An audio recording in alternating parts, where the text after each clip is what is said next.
have bad knees. Or just flat out say no. That's all.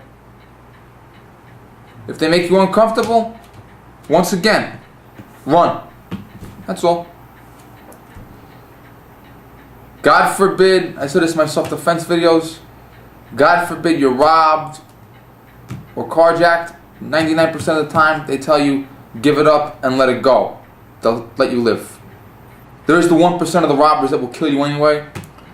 But if you're being taken to another location, fight back.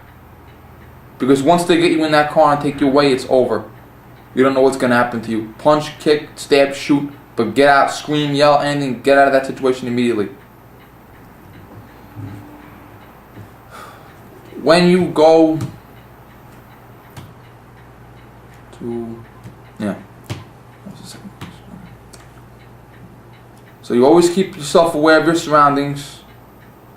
Keep yourself on guard. Look over your shoulder. Check here, check there. You ask yourself, what should I take with me when I go out? I kept this out of view because I didn't want you looking at it when I was talking. Little bag of goodies here.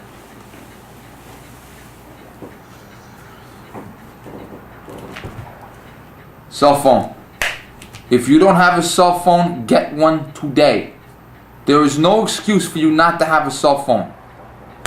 If you see a crime or are the victim of a crime, you can call 911 and ask for police. If you're in an accident or see an accident, you can ask for fire and medical. If you're drunk and you're at a party, you can ask for someone to take you home. Kids, you're 16, you're drunk, your parents are going to be upset. But if you get into a car accident and kill someone, they're going to be more upset. Take it like a man, swallow it, call your parents. If you see a guy fall down and start foaming up blood, you can call paramedics.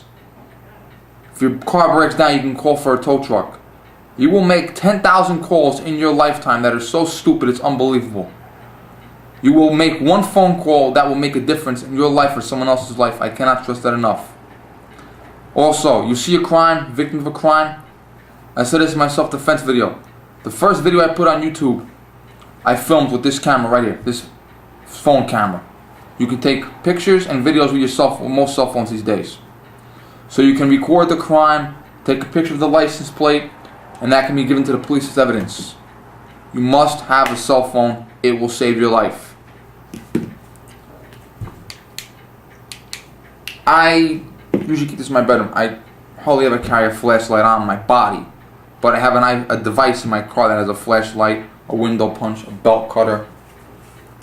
If you want to put this in your back pocket or your purse, it's a good idea. You could light your way in a dark alley. You could signal for help for the police. Like if you call the police and you're in your bedroom, you can go like this in the window to the police. It could save your life. You never know. Weapons. Yeah, we went waiting for that part. Mace. In New York State, you may carry pepper spray that is, I think, 0.7% pepper. You must buy it from a police. You must buy it from a pharmacist or a gun dealer. It has to be registered. Massachusetts, they want you to have your pepper with a carry conceal license. Other states like Virginia, a 10-year-old girl can walk into a store, pick up a can of pepper this high, 100% pepper, walk out with it, no problem whatsoever. Before you bring out things like that, you need to check your local laws.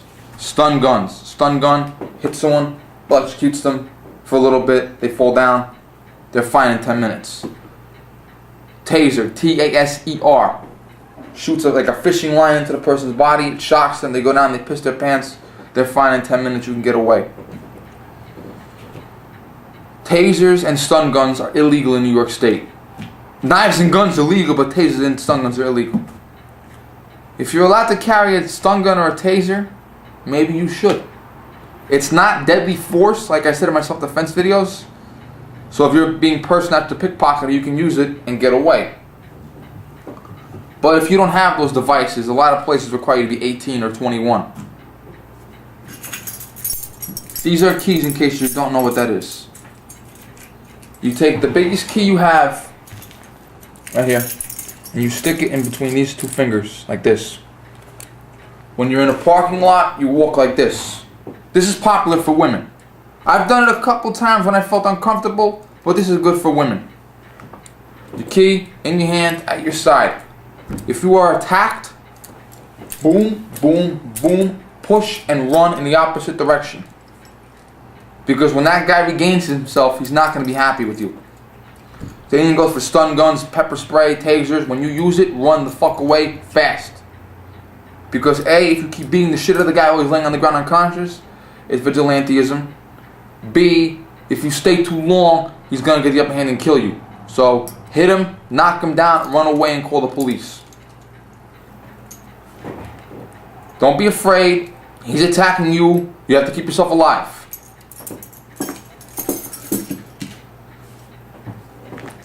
Knife.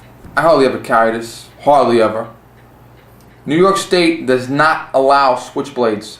A switchblade, you push a button and the blade comes out. We're not allowed to have them in our homes or anywhere else. However, New York State does allow you to carry a folding knife like this. I've heard 4 inches long. I've heard 6 inches long. I've heard you have to be 18. I've heard you have to be 16. But just for the best, don't have a knife bigger than 4 inches if you're in New York State. If you're in Texas, you can have a fucking machete. They don't care. But knife, this button here, little knob, I just put my thumb behind it and it flips out. A knife is a tool.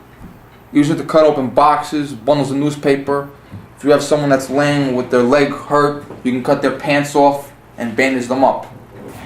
A knife is 99% of the time a tool, 1% of the time a weapon. I said this in my self-defense video.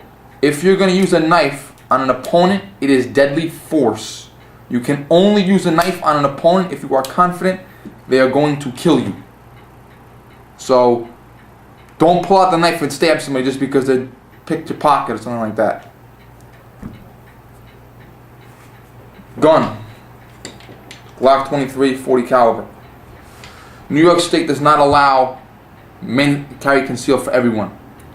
New York State allows you to have a gun in your home for any reason. New York State allows you to bring the gun to the firing range for any reason. In order for you to carry a gun on your body in New York State, you have to have a very good reason, documented, licensed, and everything. Other states like Texas, Virginia, Tennessee, whatever, they have mandatory carry. Anyone can carry a gun if they want. They have to get a license, but they can carry a gun.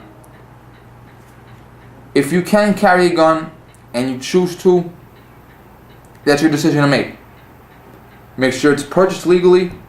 Make sure it's licensed, registered. Make sure you can carry legally. Make sure you follow all laws and guidelines. You don't go where they tell you not to go. They tell you can have a gun, but you can't bring it to school. Don't bring it to school. You can have a gun, but you can't bring it to church. Don't bring it to church. Keep yourself abreast of all the laws in your state. Keep in mind also, God forbid you're in an imminent situation, you must not have materialist value. If someone tries to snatch your purse and you mace them, run away. Don't worry about your shoes. Guys too. Guys can be like that with their chinchilla coats and their fucking watches. Guy is gonna hurt you. You've maced him, now run away. Take off your Manolo, whatever the hell you call it. They cost $100, but your life costs a lot more than $100. Take off your shoes and run barefoot. Throw out your purse, throw out your coats, anything that's going to weigh you down. If you must escape, escape. Don't worry about an inanimate object. An inanimate object is laying around. Don't worry about that. Keep yourself alive. Keep yourself aware. Don't be a victim.